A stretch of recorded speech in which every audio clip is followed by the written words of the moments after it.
Bienvenidos, bienvenidas al canal de Tony Gamer, tu canal de videojuegos.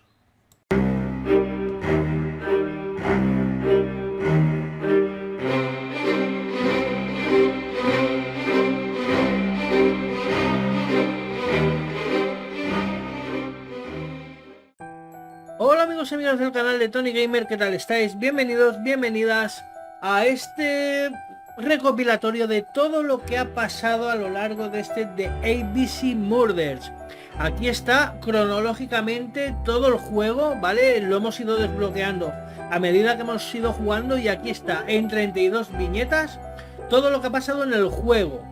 Espero que os guste y espero que, dadas las fechas en las que estamos o vamos a llegar en breve, paséis todos dentro de lo que cabe un feliz año 2021, que paséis unas buenas fiestas y nos vemos en nuevos gameplays a partir del día 1 de enero del año que viene, si no pasa nada. Así que nada, muchísimas gracias por haber visto este juego en el canal y hasta la próxima.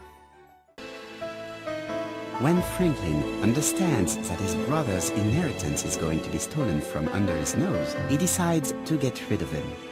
In order not to be considered as a suspect, he has the idea of including the murder as part of a series that the police will put down to a madman. Franklin uses Sir Carmichael's medical records to choose his victims as well as the ideal suspect, Alexander Bonaparte Cust, who was seriously wounded in the war and suffers from bouts of amnesia. Franklin writes the letters he will send me before each murder on his own typewriter in advance. He contacts Cust by letter and offers him a job. Cust is convinced that he is working for a hosiery company.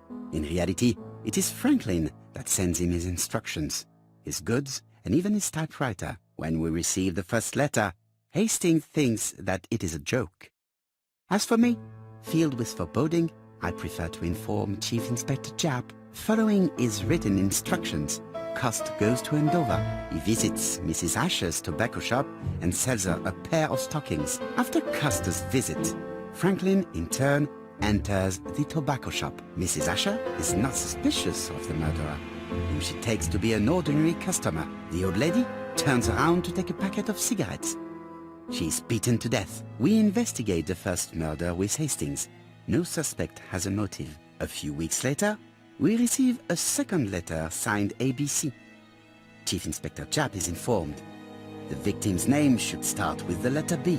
Alexander Bonaparte Cust goes to Bexhill. He sells Mrs. Barnard a pair of stockings. Betty Barnard leaves her work. She's dressed to go out. The young woman is strangled on the beach. Betty was killed by the man who had arranged to meet her that evening, the seducer Franklin Clark.